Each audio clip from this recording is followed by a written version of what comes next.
Hello and welcome to the United Stand. How are you all doing? What a difference a day makes. Just 24 little hours. A day ago we were a bit concerned. The Matic personal terms agreed had just broke. Some people happy, some people not so happy. And then last night we got hit with a double whammy. A real good positive double whammy that Fabinho, there is an offer gone in for Fabinho, and also, people may have mixed it, that Murata has apparently put in a transfer request. Real Madrid, Zidane, they want to keep him, and I think this is something I want to say straight away about Murata. I don't feel that he's in the top 20 strikers in the world, I've said that before, but I think at his age, mid-20s, the experience he's got at Real Madrid and Juventus, the past experience he's got with Pogba and Mourinho would be very beneficial to Manchester United. I think he just needs a run, a number 9 run in a team, and he can propel himself into the top 10 in world football. And I think that's definitely what Mourinho sees in him. And let's not call Murata a Real Madrid cast-off, because they don't want to sell him. This is what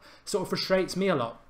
A few people contacted me yesterday saying, well, you don't want Matic because Chelsea are casting him off, but you want Murata. Well, for one, they're very different players, and for two, he's a lot younger, and for three, Madrid don't want to sell Murata. Murata wants to leave Madrid because he's not going to get game time, because everything's built around Ronaldo. If you speak to Real Madrid fans, they don't want Murata to go. What the issue is that they won't play him up front while Ronaldo's there, because everything's built around Ronaldo. Benzema doesn't actually score that many goals because he's very unselfish. He does a lot of the graft, and he'll lay it off to Ronaldo. Whereas Murata is a little bit more of a striker. If he sees a chance, he won't square it to Ronaldo, he'll take it, and that doesn't fit in with Ronaldo, who wants everything built around him. So Murata will always be a bench player at Madrid. He doesn't want to do that. So it's not that Madrid want to get rid of him, and it's why we're not getting him for a good price. It's why we'll probably pay about £70 million, which is too much, but it's because they don't want to sell him. But he wants to move, which is a positive for Manchester United. Fortune says Fabinho from Monaco, perfect replacement for Michael Carrick at Manchester United this summer. And EMH Gaming says we need Henderson and Milner. I think he's joking. Refresh. Tell people to refresh, because some people still think we haven't started, and we have.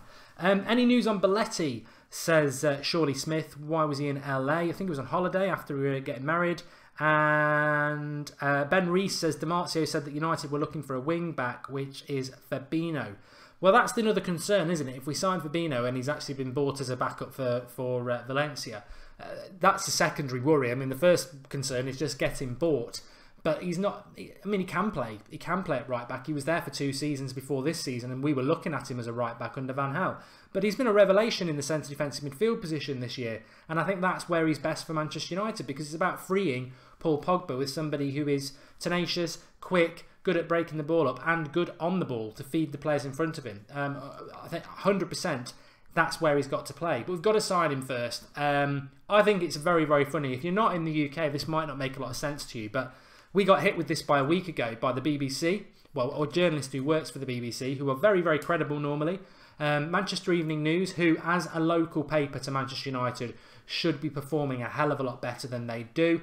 And they basically came out and said that Fabinho, there's no interest from Manchester United. If we sign him within 2 weeks of them saying that, they're going to look really stupid. But, as I've been saying for the last 2 weeks, I genuinely don't think anybody has a clue what Manchester United are up to. I think bar Perisic and Murata, which were clearly trying to get done, I don't think anyone's got a clue about anything else. So you've got to applaud Manchester United on that.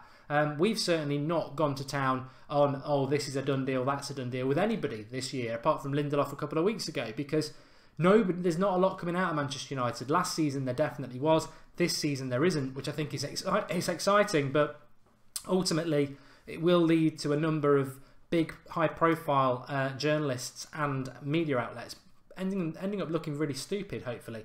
I mean, nothing's been done in relation to Fabinho yet, I must say that. But when it's led by Dimarzio, I think that is as good as anything. Bakayoko, I mean, Vijay Deep has just said, I can't see a Chelsea cast-off at United, and he's got to get Fabinho.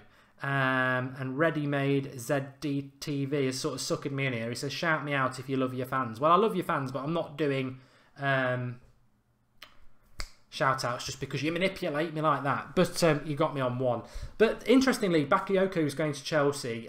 There's a French journalist, I'm not even going to give him a name because I don't want him to get any followers, but he's come out and said that, and I don't believe this, by the way, He's come out and said that Manchester United really wanted Bakayoko, but he's chosen the Chelsea project because Conte is a defensive midfielder, or used to be a defensive midfielder. Maybe Manchester United were in for Bakayoko. I don't think we were. I don't think that we were. I think as much as Chelsea won the title and they're based in London, I still think if you're offered Manchester United over Chelsea, you'd take Manchester United. Maybe I'm a little bit biased or not. But whether we wanted Bakayoko or not, I'm very glad that we've not got him. I did like him up until about February, but having watched Monaco quite a few times since February, and I know he was carrying an injury, I don't actually rate him that much at all. I don't, but so I'm happy about that. Wayne Rooney has apparently been told, this was in the, I think it's in the, did I write it down?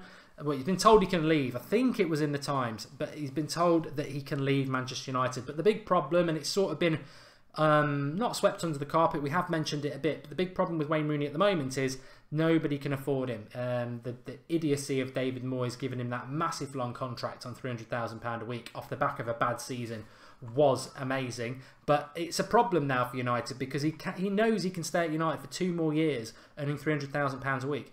But I think Mourinho will do this and has done this, and he'll say to him, look, Wayne, I didn't use you much last year. I don't intend on using you much this year. If you want to sit and earn £300,000 a week, that's fine, but I don't want you at the club. And then Rooney's World Cup year for Rooney. World Cup year.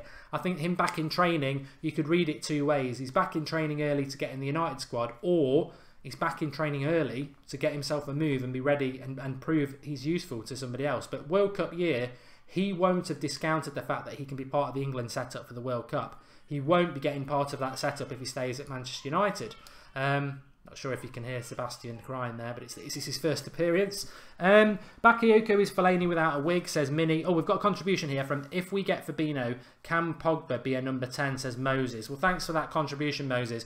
My vision for Manchester United, if we were to sign Fabinho, if you look at that team there and you do not, if you take Matic out, Dyer, and we put Fabinho in there, hopefully now, my midfield 3 would be Fabinho, Herrera, Pogba. And what would happen is Herrera could drop back alongside Fabinho and Pogba could play more advanced, or Fabinho could just sit. Herrera could be more of a box-to-box, but Pogba more of the attacking 3. But that's how I would line up. I wouldn't be looking at having a specialist number 10. I'd just have Pogba, who's got more attacking licence than Herrera, and obviously Fabinho in there. And that team, to be honest, it's a good team. It's a good team. I'd still like us to sign a star signing, but that's a good team, and I'd be very happy with that. Only China can afford him, but Colleen doesn't want to take the kids to China, says Adrian Smith. Yeah, I do. I think Rooney could double his wages to £600,000 a week if he went to China. But sometimes, life's not all about the money, is it? I'm not sure I'd fancy going living in China. Even for £300,000 a week, which is more than I earn in 3 years. But I'm sure most people probably would go off for that, wouldn't they? To be honest. There's a good theory here, and I've got to give him a shout out. I got it on an email last night after we'd finished the show, and it's from Abik Chakrabarti, and he says he has a theory around why Manchester United are not in for Aubameyang or Belotti or any of the top strikers, and they're going for this Murata potential signing, because his theory is, and it's a good one, he thinks that Zlatan Ibrahimovic will be back for Manchester United around November, December time, and Manchester United will sign him on a short-term deal. If we've got Murata will be more willing to share the load with Zlatan and learn off Zlatan for the final few months of the season than somebody like Aubameyang, who would be pretty much insistent that he plays every week. And that got me thinking that, that's not a bad theory to have, because I think Murata would be more willing to share it with Zlatan and learn off him for a few months, whereas a top striker probably wouldn't. And you know what? I do like Zlatan. I'm not too sure what he's got left in the tank, but I certainly wouldn't mind him back fit and playing for us for the last few months of the season if you've got someone like Murata and Rashford there backing him up. I think that's quite an interesting theory and one to hold on to. What I wouldn't like to see happen is not to sign any striker, leave it to Rashford until Zlatan comes back, and then I think that could be a mistake. So we've got to sign somebody. But Murata is potential. Murata is potential. You look back on his career, Mourinho handed him his debut at Real Madrid. He did good things at Real Madrid, then he went off to Juventus. Did very well at Juventus with Paul Pogba. Came back to Real Madrid. They could have sold him, but they wanted to keep him. When he's played for Real Madrid for the last season, he's done very well, much like James Rodriguez, but they've not been first-team players. This summer, he wants to move. Manchester United have basically said to him, look, you'll be our number 9. What's not to like for Murata there? I mean, yeah, you know, ideally, I'm sure he'd like to be Real Madrid's number 9, but that's not going to happen, is it? And he knows it. So he doesn't want to be a bench player. Madrid might want to keep him, which they do, but he wants to move off. But as I'll keep saying, he's not in the top 20 strikers in the world at the moment, but that's not being disrespectful to him. I don't think he's had the opportunity to do that yet. He needs to play week in, week out. And at Manchester United, he will get the opportunities. Look at the chances that Zlatan had last year, and he still scored 28 goals. He should have had 40. If we can create the same amount of chances, then Murata will get 30 goals next season without a problem. And then he will be pushing himself into the top 10 strikers in the world. It reminds, as I've said before, he reminds me of a sort of Alan Shearer sort of striker. And let's not forget that Alan Shearer really didn't start hitting the prime years until his mid to late 20s. So Murata, I think, is 24, 25. Couple of years' time, hitting his prime years, 2 years under his belt at Manchester United. He could be considered one of the best number 9s in world football because he's got everything. He's got the hold-up play, he's got the pace, he's got the ability in the air, he can score from outside the box, he can score with both feet, he's got the link-up play, he can run with the ball. He's an 8 out of 10 at everything without excelling. You look at a lot of strikers. I mean, you know, take Messi and Ronaldo out of the equation, but if you look at someone like Suarez is very good at running with the ball. He's good in the box. He's a natural finisher. But he's not very good in the air. He's not brilliant at holding the ball up.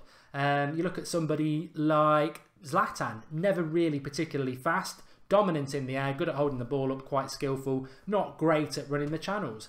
Try and think of another striker. Aubameyang, very, very quick. Not so good at building up the play and running with the ball. Decent in the air, good in the box.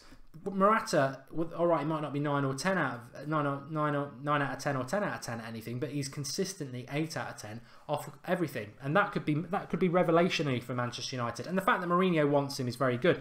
But the summer can flick. The summer can flip, like I said, in 24 hours. The summer can flip, and it could flip again. You know, tomorrow's morning's papers might say this Fabinho thing's nonsense. Di Marzio's got it wrong for the first time ever, and we're back in for Matic again.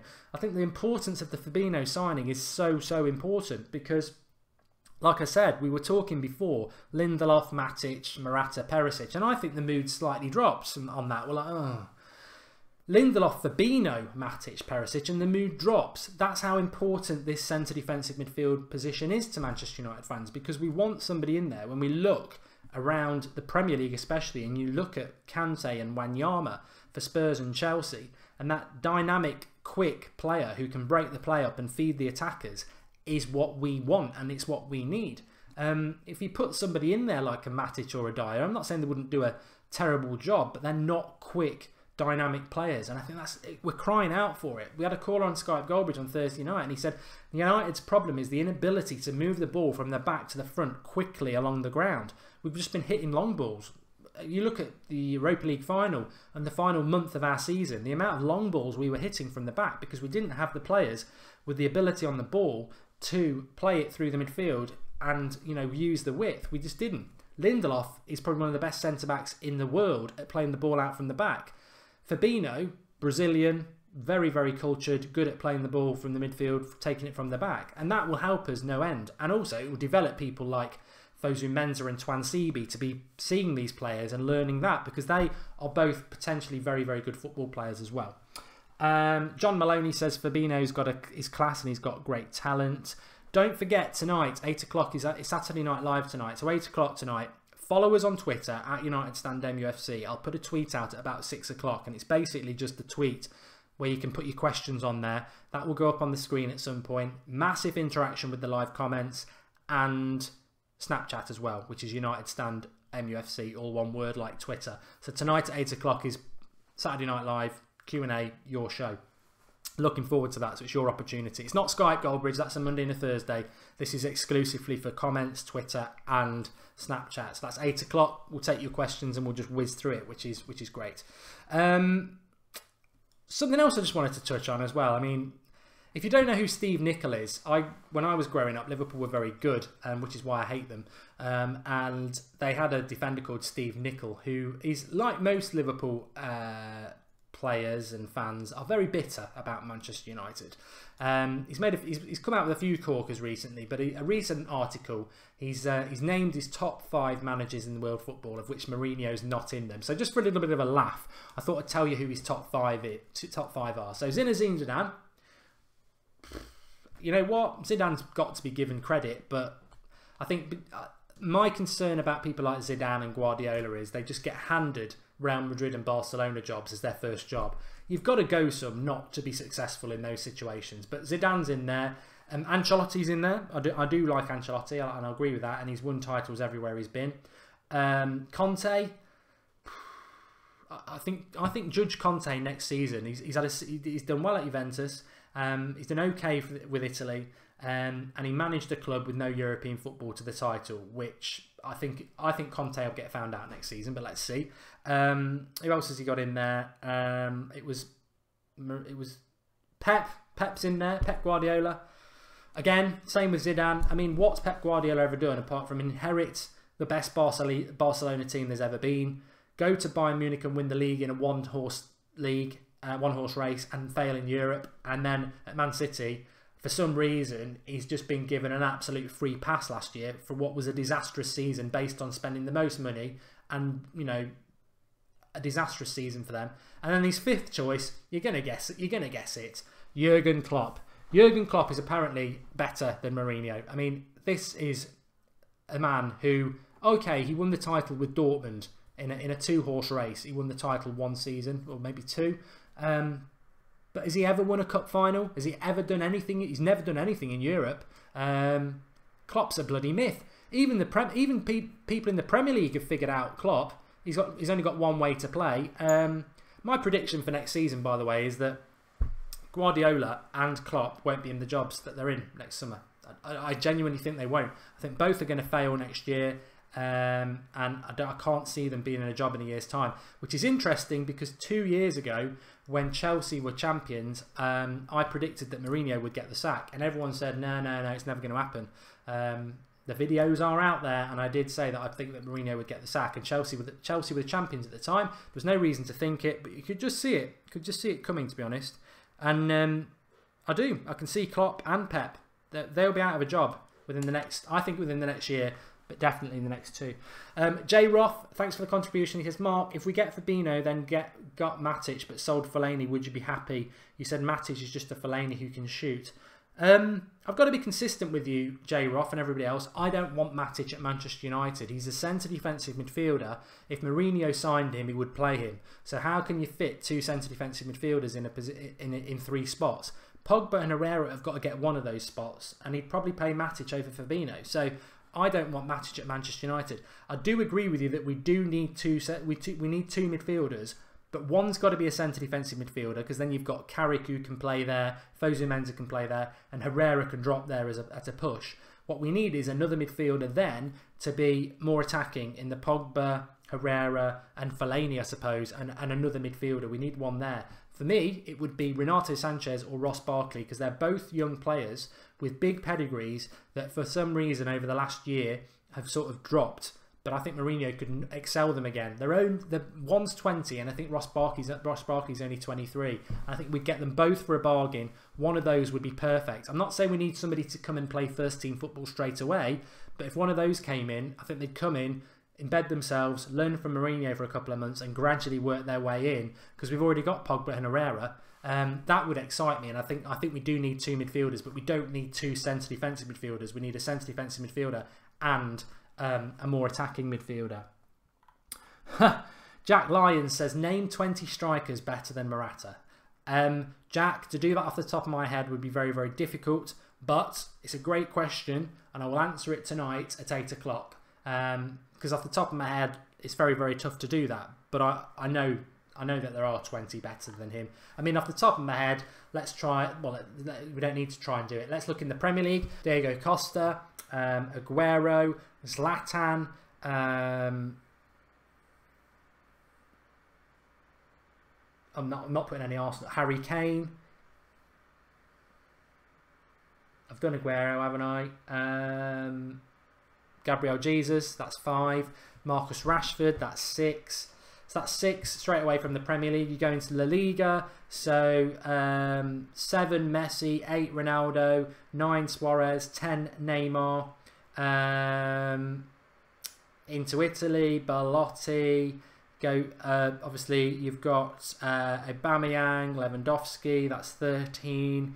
So I've got to 13 straight away, and another 7 wouldn't be that hard when I think through La Liga and some of the other ones in Italy and other countries as well. So very easy to get to 20 that Morata's not in there. I'd say only just out, maybe just in, but there's a hell of a lot better than that.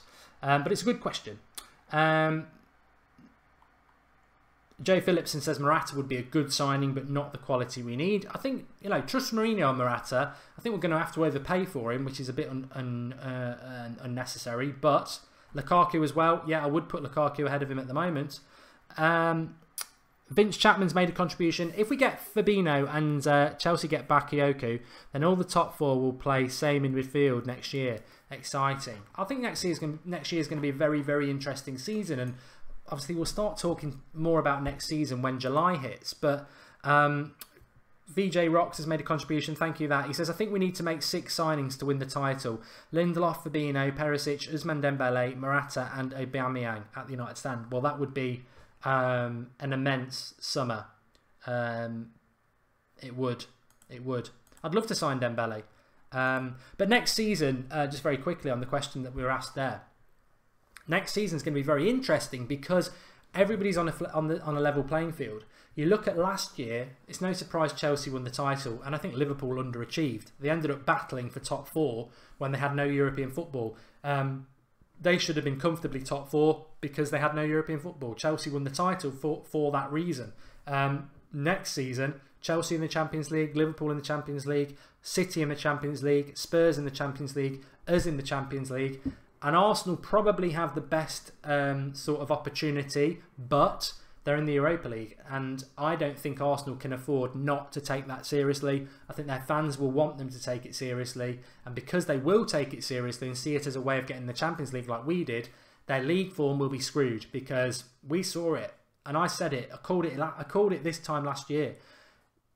You can only do one. You can only do the Europa League or Premier League. You can't do both because when it hits in March, it's a bloody nightmare. You're playing Thursday and then you're playing sometimes Sunday lunchtime, literally about 48 hours between the two. You can't do it. So Arsenal are going to Arsenal are never going to win the league anyway, but they're going to struggle. And then the other 5 teams that can win the league were all in the Champions League. So again, it could come down to who gets knocked out of the Champions League sooner. But I personally think that United have got to challenge for the title next year, and I think we can win it. And we've got to get to the quarterfinals of the Champions League at least, and then that would be a good season for us. I think if we can win the title next year and get to the quarterfinals of the Champions League and then see what happens, that's what next season's got to be all about. We've won cups this season. We won the FA Cup last year. Next season's got to be about consistent performance, because winning a cup you can get bits of luck and it's knockout. Consistent performance is what we want next year from United in this progression under Mourinho. TaylorMade says you've got no football knowledge. and he's just been deleted by Evil Duck anyway. But it's all about opinion, mate. It's all about opinion. Do you think Ronaldo will return to Manchester United? Says Salido. No. Lorenzo Van Matterhorn says, when do you think we'll challenge for the UEFA Champions League? I think when we got Mourinho, I said win the title in the first 2 years, win the Champions League within the first 3. So he's got 2 seasons to have a go at that, hopefully, because hopefully we will qualify next year.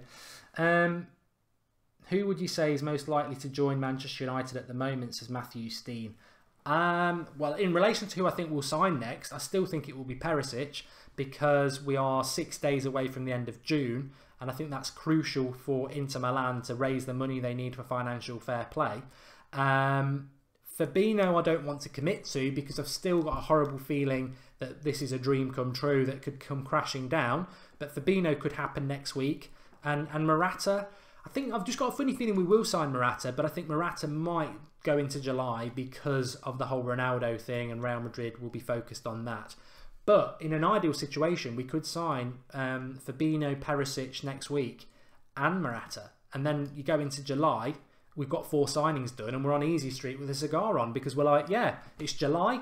If we can get another couple of signings in before we go on the US tour, great. But if we hit July with 4 signings done, and let's not forget there is this mythical rumour that Mourinho's only going to sign 4. I think there will be more than that. But if we can get those 4 signings done by the start of July, I think it's a fantastic start. So let's, at the moment, my mood in relation to transfers is on a high, and I think everybody should be. But we'll have to wait and see. And then the excitement will start in July. We're very close to the US tour. August the 12th, the season kicks off. Start of August, the Super Cup against Real Madrid. This summer's just going to whiz by, isn't it? And I think that's fantastic. I always used to be quite... Before we used to do the United Stand, I used to hate the summer because it dragged on for so long. Because we do so many shows and we have so much interaction, it's almost like I said last night, it's separate from the football season. It's this whole 3 months that we have of this massive interaction community thing that goes on. And it's up and down like a yo-yo. But it exhausts you that you get ready for the season then. But I'm very excited about it. I mean, next season will take care of itself. But what we must forget, and this is something to be to start talking about in the future. TaylorMade says he was only joking. Remember, we won our first 3 games of the season last year, and look what happened. We still came 6th. So we mustn't get carried away, no matter what happens. But I'm very excited. I think if we can get these signings done sooner rather than later, all the better. Eugene Kyle saying that the Fabinho bid will be accepted and he'll be a Manchester United player by Tuesday. Look, next week could be absolutely fantastic. I get really excited when we sign players. It was brilliant going last night. Was it 11:30? A lot of you are probably in bed. We did the 8:30 show, then we went live at 11:30 when the Di Marzio news broke. So it's very, very exciting. And who knows, we could be live again this afternoon. But we will be live tonight at 8 o'clock. We'll be taking all your questions on the live comments, on the Twitter at UnitedStandMUFC, and on Snapchat, which is UnitedStandMUFC, all one word. So make sure you follow us on there. I must just say as well, in the links in the video description, I know a lot of you like other areas of social media. So whether it's Instagram, we've nearly hit 1,000 followers on that. Whether it's Facebook, we've got 45,000 on that. Whether it's the website, where there's regular articles going up. Whether it's Twitter, whether it's Snapchat. Make sure you just take a minute out of your life to just, if you are on those social mediums, give us a follow on there, because there's lots of different stuff going on. Different stuff's on Facebook, different stuff on Twitter, different stuff on YouTube, different stuff on Snapchat and all that lot. So make sure you give us a follow. And also, you never know what might go wrong. YouTube could go down, whatever. I always think the best place to follow us is Twitter or Facebook, but make sure you give us a follow. And VJ Rocks has made another contribution. He says, what about Bale? Real Madrid are ready to get rid of him so they can sign Mbappe. Look, I think that's a really good point, VJ Rocks, and maybe we can pick it up at 8 o'clock tonight. As I said, if we've got Lindelof done, if we can get Fabinho, Murata, Perisic done in the next week or so, park it. And we can sit back and say, right, we've made 4 signings there that really cater for the issues we've got in the team. Centre-back, centre-defensive midfield, number 9, and natural width. Get those 4 signings done, and we're all sat content going, they're really good signings. They cover issues that we've got in the team. If we've then if there's then room to go and get a superstar, whether it's Rodriguez, Bale, Neymar, Dembele, whoever, Ronaldo, whoever, then the summer goes from very good to out of the box.